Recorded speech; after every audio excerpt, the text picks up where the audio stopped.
Това е една история за баланса в живота и тя започва с трима герои. 29 септември е паметна дата за човечеството. На нея на бял свят се раждат тримата тенори на света от средновековието насам. Най-безизвестният от тях е Караваджо, дал на света няколко не лоши картини. За него балансът в живота се изразява в 3 дни работа и 30 дни перчене. Вторият от тримата тенори пак е от Италия. Може би сте чували за Силвио Берлускони. И той е роден на 29 септември. Сам за себе си твърди, че само Наполеон и Кемал от Борино са направили повече от него. И така стигаме до третия най-важен наш герой от тримата големи, родени на 29 септември – Кемал Велилов. Твърди се, че когато той е проплакал за пръв път, това била най-добрата година в Родопите. Имало най-много туристи. Кравите давали по 200 литра дневен млеконадой, боровете и елите пораснали с по 10 метра и всички, които се любили в този ден, достигали до крайното щастие едновременно. Родили се най-много деца. Реките хем били пълноводни, хем спокойни, а мечките минавали само да кажат здрасти. Такъв знаменит ден предопределя и знаменита всестранно развита личност. Затова още от ученик Кемал блеснал. Пълен отличник, който можел, докато решава задачи по тригонометрия във втори клас, да свири на цигулка, да редактира дивите разкази на Хайтов и да прави 2 кг кашкавал от 1 литър мляко. Със същата увереност той омагьосал и своята съпруга и верен спътник в живота – Незиха. Той я харесал още докато тя била в 7 клас. А тя, с типично женско постоянство, успяла покрай всичките му задачи, тихичко, но сигурно, да се вмъкне в сърцето му. И точно както Родопите повеляват, и до днес е тук, за да може, когато я попитат какво той цени в живота най-много, тя да отговори мило. Моят мъж е пълен работохолик. Иначе казано, пълен ненормален. На 30 дни работа, само 3 дни почивка. Ако се случи високосна година, само 2 дни почивка.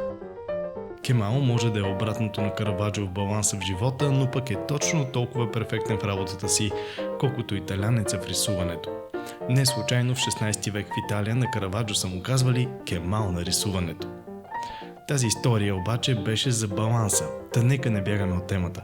За Кемал почивните дни са като спането, от тях спомен няма. Ако има велик съименник, на когото Кемал Велилов да прилича или поне да си струва да опитва, то това определено е Кемал Ататюрк. Защото вече години наред той неотменно следва мисълта на Ататюрк, че ако искаш да печелиш пари, трябва да си производител. И Кемал е производител. Занаятът му е наследство от баща му, първо като хоби, а после съвсем професионално. Той успява да изгради ферма за чудо и приказ. Малви се, че ако БДС стандартът бъде поставен по качеството на неговите продукти, всички други ще фалират. Стати как се казва? Кемал. А той работи ли? Да. Какво работи той? Прави кашкавал и сирене. Като един истински балансиран и умен човек, Кемал веднъж в лек пристъп на раздразнение уволнил всичките служители във фирмата си. После половин година брал плодовете на това свое мъдро решение, като работил от 3 сутринта до полунощ. От полунощ до 3 сутринта се твърди, че все пак е спял, но още не се е намерил очевидец на това. Именно за да запази баланса в света, Кемал има и доста категорично отношение към автомобилите. За целия свят е оставил всички марки, а за себе си Мерцедес. Свързахме се с председателя на борда на директорите на групата на Mercedes-Benz, за да го попитаме какво мисли за Кемал. Познавам Кемал от много години. Той ми даде да карам за пръв път неговия Мерцедес и така се запалих по марката. Възхищава се на постоянството му, на организираността му, на вниманието му към детайла. Поканих го да вземе моето място, но той ми отказа, защото каза, че не може да вирее в такъв хаос. Символът на съвършенството е символът на вечността, обърнатата осмица. Затова и всички мерцедеси на Кемал започват с 88. Твърди се, че Христо Стоичков поискал да си регистрира кола в Смолян, но откат му отказали, след което Камата въздъхнал. Sometimes lose, sometimes win.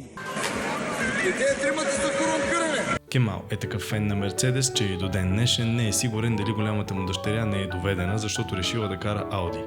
Онзи ден в Държавен вестник излезе официалното му решение да я лиши от зестра, докато не се върне в правия път. Шегата на страна. Ако има нещо, което Кемал да обича повече от Мерцедес, Повече от работата си, повече от подредеността и целеустремеността. Това е истинското съвършенство. Семейството му. Съвършенство, което той среща в 7-ми клас и днес някогашната тинейджърска любов е пример, че щастието наистина съществува, че лоялността, предаността и обичта ги има и че те са най-ценният дар у дома. И те си имат имена – Незиха, Елис и Гюнеш. В човешки план половин век е доста време, но когато дойде онзи ден, когато ще трябва да се отправим към Всевишния, половин век с близките ни хора ще бъде като прашинка в космоса, мъничък и недостатъчен. Но той ще бъде целият ни свят, истинският ни свят. Онзи, заради който си струва да се будиш, заради който си струва да не спиш, заради който си струва да уволниш всичките си служители, да се струшиш от работа, но да изградиш здрава основа за семейството си.